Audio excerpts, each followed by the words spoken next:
പ്രവേശിക്കുന്ന എന്നെ സംബന്ധിച്ചിടത്തോളം എന്റെ ജീവിതത്തിൽ ഒരു സത്യവിശ്വാസിയെ സംബന്ധിച്ചിടത്തോളം അവന് പല കാര്യങ്ങൾ ചിന്തിക്കേണ്ടതുണ്ട്, അവന് പല കാര്യങ്ങൾ വിലയിരുത്തേണ്ടതുണ്ട്.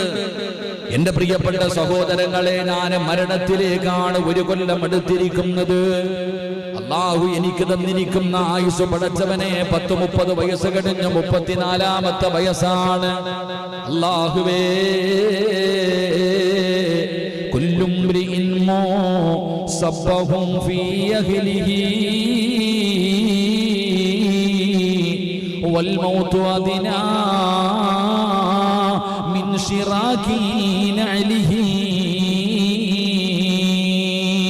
പടച്ചവനെ, ആ ദുനിയാവിന്റെ തുലിക്ക് മുകളിലൂടെ വലിയ സന്തോഷത്തിലാണ്, ചിരിയുണ്ട്, തമാശയുണ്ട്.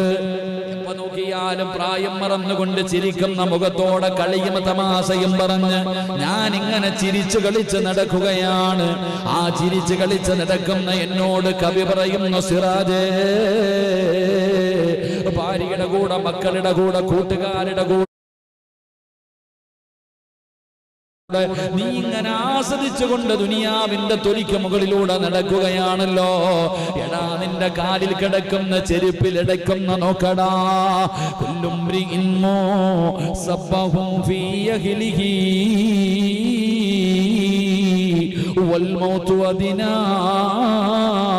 മിൻ ശിറാകി നഅലിഹി. കാലിൽ കിടക്കുന്ന ചെരുപ്പിന്റെ വാറുണ്ടല്ലോ, നീ ധരിച്ചിരിക്കുന്ന ചെരുപ്പ്, ആ ചെരുപ്പിന്റെ വാറ് നിന്റെ കാലിന്റെ തൊലിയോട് എത്ര അടുത്ത് കിടക്കുന്നോ ഇതുപോലെ മരണം നിന്റെ കൂടെ നടക്കുകയാ. എന്തേ നീ ആ മരണത്തെക്കുറിച്ച് ഓർക്കാത്തത്?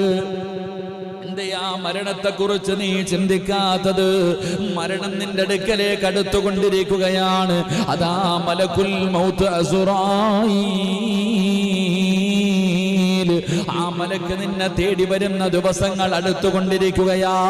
എന്തേ കളിച്ച് ചിരിച്ചുകൊണ്ട് നടക്കുന്നത് എന്ന് കവി എന്നോട് ചോദിക്കുമ്പോ, വർഷമതാ ഒരു കൊല്ലം ഞാൻ എന്റെ മരണത്തിലേക്ക് അടുക്കുമ്പോ ആർക്കാണ് മരണചിന്ത കടന്നു വരുന്നത്, മരണത്തെക്കുറിച്ച് ഓർമ്മ വരുന്നത്? അല്ലാഹുവിന്റെ പ്രവാചകൻ സല്ലല്ലാഹു അലൈഹി വസല്ലമ തങ്ങൾ അവിടുന്ന് പറയുകയാ, അന്നബി ഹുറൈറ റളിയല്ലാഹു തആല അൻഹു ഖാല ഖാല റസൂലുള്ളാഹി സല്ലല്ലാഹു അലൈഹി വസല്ലം അക്സിറു ദിക്റ ഹാദിമിൽ ലദ്ദാത്ത്.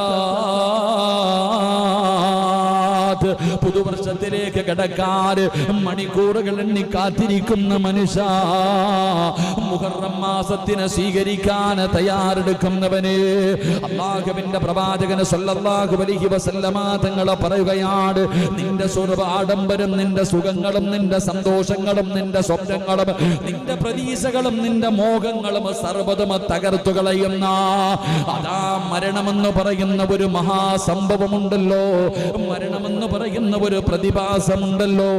എന്തേ നീ അതിനെക്കുറിച്ച് ഓർക്കാത്തത്? എന്തേ ആ മരണത്തെക്കുറിച്ച് ചിന്തിക്കാത്തത്? എന്റെ പ്രിയപ്പെട്ടവരെ, മരണചിന്തയാണ് ഒന്നാമതായി കടന്നു വരേണ്ടത്. ഇരിക്കുന്ന മുബാസിക്കയാകട്ടെ, ഷാജിക്കയാകട്ടെ, അൻസാരിക്കയാകട്ടെ, ഇരിക്കുന്ന എന്റെ പ്രിയപ്പെട്ട സഹോദരങ്ങളാകട്ടെ, നിങ്ങൾ ചിന്തിക്കുന്നുണ്ടോ, പടച്ചവനെ, ഞാൻ മരണത്തിലേക്ക് ഒരു കൊല്ലം കൂടെ അടുത്തിരിക്കുകയാണ്. ഇന്നാണോ നാളെയാണോ എപ്പോഴാണോ എനിക്കറിയില്ലല്ലോ. ഇതെന്റെ ജീവിതത്തിലെ അവസാനത്തെ രാത്രിയാണോ? പടച്ചവനെ, ഞാൻ ഇന്ന് വീട്ടിലെത്തുമോ? ഭാര്യയുടെ കൂടെ കിടന്നുറങ്ങുന്ന ഞാൻ നാളെ രാവിലെ പായിപ്പാട് പള്ളിയുടെ മിനാരത്തിൽ നിന്ന് അസ്സലാത്തു ഖൈറും മിനന്നൗം, പള്ളിയുടെ മിനാരത്തിൽ നിന്ന് ബാങ്ക് വിളിക്കുന്ന സമയത്ത് എന്റെ ചാരത്ത് കിടക്കുന്ന പ്രിയപ്പെട്ട ഭാര്യ പള്ളിയിൽ നിന്ന് ബാങ്ക് വിളിച്ച് എഴുന്നേറ്റ് നിസ്കരിക്കുന്ന പറഞ്ഞുകൊണ്ട് പുതപ്പിന്റെ ചാരത്ത് കിടക്കുന്ന പ്രിയപ്പെട്ട ഭാര്യ തന്റെ ഭർത്താവിന്റെ ശരീരത്ത് തട്ടി വിളിക്കുമ്പോ, അല്ലാഹുവേ, ഞാൻ എഴുന്നേക്കുമോ പടച്ചവനെ? അതോ എന്റെ അവസ്ഥ എന്താണെന്ന് ഞാനും നിങ്ങളും ചിന്തിക്കാറുണ്ടോ? നിങ്ങളുടെ വാപ്പയും ഉമ്മയും, നിങ്ങളുടെ മക്കളും, നിങ്ങളുടെ കൂടപ്പറപ്പും, നിങ്ങളുടെ കൂട്ടുകാരും, നിങ്ങളെ പോലെ ഈ ദുനിയാവിൽ ജീവിച്ചിരുന്ന പലരും ഈ കാണുന്ന പള്ളിപ്പറമ്പിൽ കിടക്കുന്നുണ്ടല്ലോ. എന്തേ ചിന്തിക്കാത്തത്? എന്തേ ചിന്തിക്കാത്തത്? എന്തിനാ പ്രവാചകന്മാരുടെ ചരിത്രം? എന്തിനാ സ്വഹാബത്തിന്റെ ചരിത്രം എന്തിനാ വഅ്ള് പറയുന്നത്? എന്റെ പ്രിയപ്പെട്ടവരെ, അല്ലാഹുവിന്റെ പരിശുദ്ധമായ ഖുർആൻ ഓർമ്മപ്പെടുത്തുകയാ. എന്തിനാ ഞാനും നിങ്ങളും ഒരുപാട് ചിന്തിക്കുന്നത്? ഈ നിരന്നിരിക്കുന്ന പലരുടെയും വാപ്പ എവിടെയാ? എന്റെയും നിങ്ങൾക്കും ജന്മം നൽകിയ, നമ്മൾക്ക് വേണ്ടി ജീവിച്ച നമ്മുടെ പ്രിയപ്പെട്ട പിതാവ് എവിടെ? നമ്മുടെ പ്രിയപ്പെട്ട ഉമ്മ എവിടെ? പൊന്നുമോനെ എന്ന് പറഞ്ഞു മനസ്സു വേദനിച്ച് വീട്ടിലേക്ക് കടന്നു ചെല്ലുമ്പോ കെട്ടിപ്പിടിച്ച് സമാധാനിപ്പിച്ച് കബളിൽ ഉമ്മതന്ന നമ്മുടെ പ്രിയപ്പെട്ട